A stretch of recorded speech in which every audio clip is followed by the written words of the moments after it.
আসলাম গরিব একজন ঝালমুড়ি বিক্রেতা। ভ্যানের মধ্যে তার ছোট এক শরবত আর ঝালমুড়ির দোকান। আলী তার ছোট ভাই। দুজন ভ্যান নিয়ে হেঁটে হেঁটে ঝালমুড়ি বিক্রি করে যা উপার্জন হয় তা দিয়েই কোনো রকমে খেয়ে পড়ে বাঁচে। ছোটবেলায় তারা বাবা মা দুজনকেই হারিয়েছে এক দুর্ঘটনায়। তখন আলী একেবারেই ছোট ছিল। ছোট ভাইটাকে নিয়ে কিভাবে জীবন পার করবে আসলাম, তাই মহাজনের কাছ থেকে একটি ভ্যান নিয়ে ঝালমুড়ি এবং শরবতের ব্যবসা শুরু করে। আলী বড় হয়েছে, তাই ভাইয়ের সাথে সেও দোকানদারি করে। কাস্টমারদের ঝালমুড়ি শরবত এসব পরিবেশন করে। বড় ভাই আসলামের হাতে হাতে একটু সহযোগিতা করে। আসলাম সৎ পথে উপার্জন করে নিজের ছোট ভাইটিকে বড় করছে, নিজের শখ আহ্লাদ জীবন যৌবন সবকিছু ত্যাগ করে। জায়মা আর রাখি ওরা দুই বান্ধবী। ওরা এসেছে জায়মার প্রেমিক জয়ের সাথে দেখা করতে। অপেক্ষা করতে করতে তারা এসে একটি গাছের নিচে বসল। ছোট আলী তখন সেখানেই খেলছিল। জায়মা আর রাখি সময় কাটানোর জন্য সেলফি তুলতে লাগল। তখনও আলী একটি গাছের সাথে আঁকিবুকি খেলছিল। রাখির তখন জরুরি ফোন আসায় সে জায়মাকে বলল, শোন না, আমার না যেতে হবে রে। জয়ের সাথে দেখা তো করে যা। করবো তো, তবে আজ পারছি না রে, আরেকদিন ঠিক দেখা করে নিব। আসি রে। ঠিক আছে, যা তাহলে। রাখি তাড়াহুড়া করে চলে গেল। রাখি আর জায়মার কথোপকথনের সময় আসলাম আলীকে ডাক দিল। এ আলী, কই গেলি রে? এদিকে আয় তো তাড়াতাড়ি, দোকানে কাস্টমারের চাপ বেশি। হ্যাঁ ভাই, আইতাছি। জায়মা বসে বসে জয়ের জন্য অপেক্ষা করছে। কিছুক্ষণ পর জয় আসলো। তোমাকে ফোন দিচ্ছি কতবার, তোমার ফোন বন্ধ কেন? পুরো পার্ক খুঁজে খুঁজে অস্থির আমি। কি বলো, আমার ফোন বন্ধ মানে? আমার ফোন তো আমার ব্যাগেই, দাঁড়াও দেখাচ্ছি। এই বলে জায়মা ব্যাগে খুঁজতে শুরু করলো, কিন্তু মোবাইল আর পাচ্ছে না। আমার ফোন কোথায়? আমার কাছেই তো ছিল।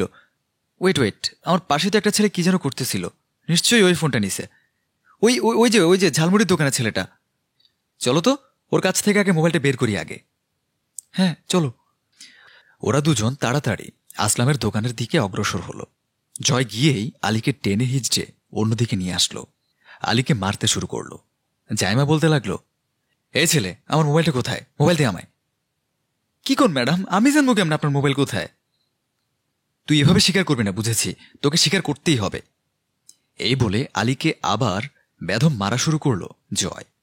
ছোট ভাইয়ের চিৎকার শুনে আসলাম দৌড়ে আসলো সেখানে। স্যার সারেন, ম্যাডাম সারেন সারেন, আমার ভাইটারে সাইরা দেন, মারেন না ওরে। স্যার, আমার ভাইটারে মারতেছেন কেন? কি করছে হয়? এই ছোট লোকের বাচ্চা, তোর ভাইকে বল আমার মোবাইল ফেরত দিতে, ও আমার মোবাইল চুরি করেছে।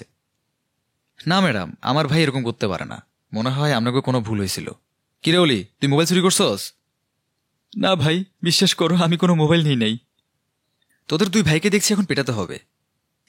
এই বলে আসলামের গায়ে হাত তুলতে যাবে, তখনই রাখি এসে জায়মার মোবাইল দিয়ে বলল, এনে তোর মোবাইল, আমি ভুল করে আমার সাথে নিয়ে গিয়েছিলাম, তাই আবার দিতে আসলাম।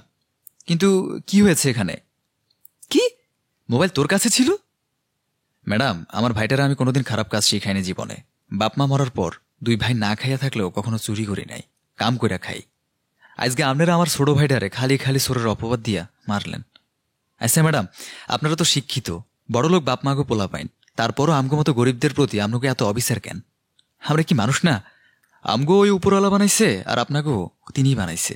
আপনারা মানুষ আর আমরা গরিবরে কি অমানুষ? ম্যাডাম, আপনাকে শরীরের রক্ত আর আমগো শরীরের রক্তের কি রং আলাদা? মরলে তো ধনী গরিব সবাই রে সে মাটির ঘরে যাইতে হইব, নাকি আপনাকে লাগে আলাদা বিএফি এসি কবর আছে? কন দিয়ে একটু ম্যাডাম। তারপরে কিল্লেই গে আপনারা আমগো উপর এত অবিচার করেন?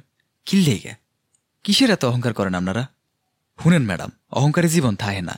ওই যে উপরে যিনি আছে তিনি অহংকারীকে পছন্দ করেন না। উপরওয়ালা ধনী গরিব বুঝে হইনেই তৈরি করছে। আমরা গরিবরা যদি দুনিয়াতে না থাকতাম, তাহলে আপনাকে মতো ধনীদের মূল্য থাকতো না। আপনাকে পায়ে ধরি, গরিবকে উপরে এমন অবিচার করেন না, আর বাঁচার অধিকার আমগো আছে। এই বলে আসলাম আলীকে নিয়ে কাঁদতে কাঁদতে চলে গেল। জায়মা, জয়, রাখি খুবই অনুতপ্ত হয়ে মাথা নিচু করে দাঁড়িয়ে আছে। আসলে টাকা, যশ, ক্ষমতার অহংকারে আমরা নিজেদের মনুষ্যবোধ হারিয়ে ফেলেছি। আমরা মানুষকে এখন আর মানুষ মনে করি না। ক্ষমতার জোরে অসহায়দের সাথে করি জুলুম। অহংকারী আর জুলুমকারী চিরজীবন বেঁচে থাকে না। অহংকার ত্যাগ করে নিজেদের মনুষ্যত্ববোধকে জাগ্রত করি, ধনী গরিব ভেদাভেদ না করি।